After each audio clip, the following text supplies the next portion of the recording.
Hello friends, आज हम लोग बात करने वाले हैं डॉम्स इंडस्ट्रीज लिमिटेड के Q4 के रिजल्ट और उनके कॉन कॉल के डिटेल्स के बारे में।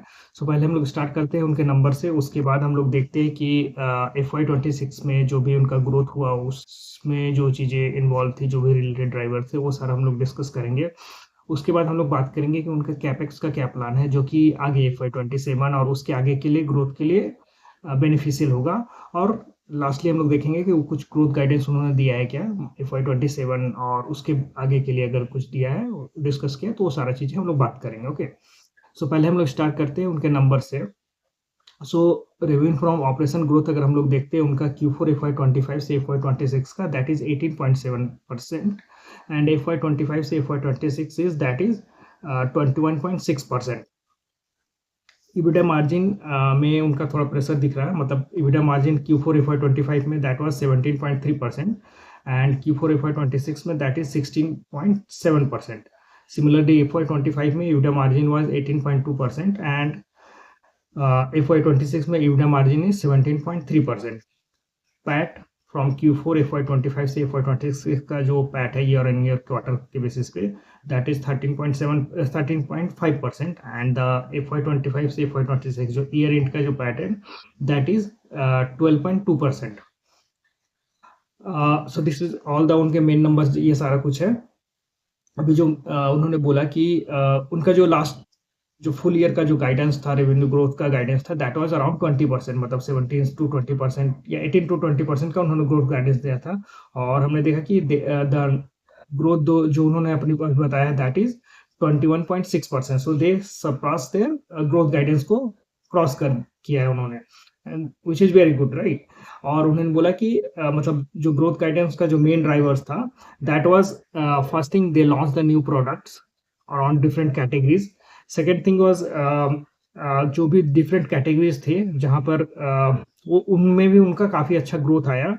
देन उनका जो डोमेस्टिक जो मार्केट है उसका भी डिमांड सिनेरियो इंटैक्ट है, प्लस जो इंटरनेशनल मार्केट है वहाँ पर भी उनको डबल डिजिट ग्रोथ डिलीवर हुआ, डिस्पाइट ऑल जो जियो पॉलिटिकल सिचुएशन चल रहा है 1-1.5 साल से, राइट। उसके बावजूद उनको डबल डिजिट ग्रोथ वहाँ से मिला है।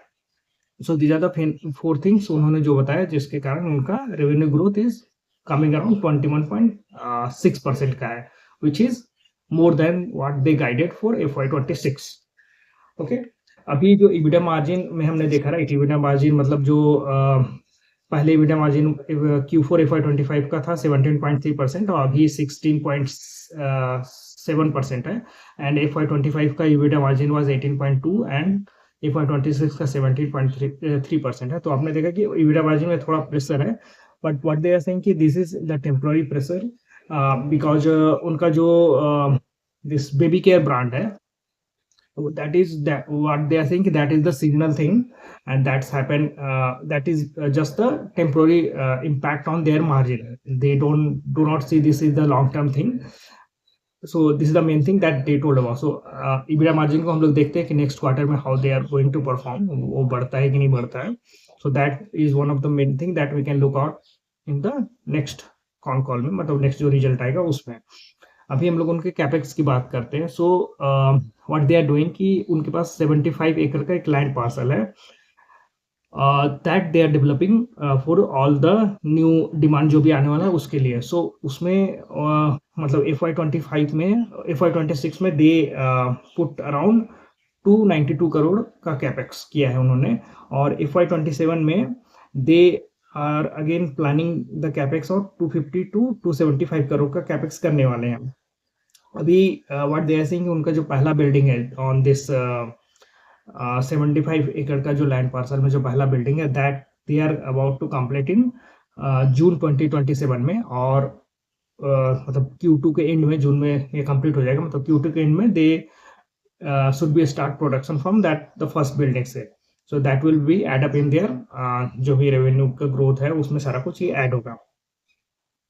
और ये जो 75 एकड़ का जो लैंड पार्सल है, प्लस जो अदर जो उनके अदर जो बिजनेस लाइन्स है उसमें जो चीज़ें वो लोग करने वाले, मतलब माउंटिंग जो है, देन द राइटिंग इंस्ट्रूमेंट्स है, ये सारा कुछ में they are also putting the money, because those are the also the part of the business, right. So वो सारा में वो पैसे डाल रहे हैं in the part of capex. And this is the they are saying कि 3 साल का उनका प्लान है, मतलब टू डेवलप दिस 75 एकड़ लैंड पार्सल और सारा कुछ के लिए। एंड आई थिंक 1000 करोड़ के आसपास उनका टोटल बजट है फॉर द 3 ईयर के लिए, टोटल कैपेक्स करने के लिए। So this is the other thing that we can look quarter and quarter कि how और yearly basis में कि उनका capex का plan कैसा जा रहा है, how they are coming up the new buildings, new facilities for their business. Okay. Next thing they also talked about this thing, raw material prices। मतलब उन्होंने बोला कि 15 से 17% उनका raw material का prices increase हुआ है, but again they are able to pass 5 से 7%, rather 4 to 5% ही उन्होंने पास किया है टू द कंज्यूमर मार्केट।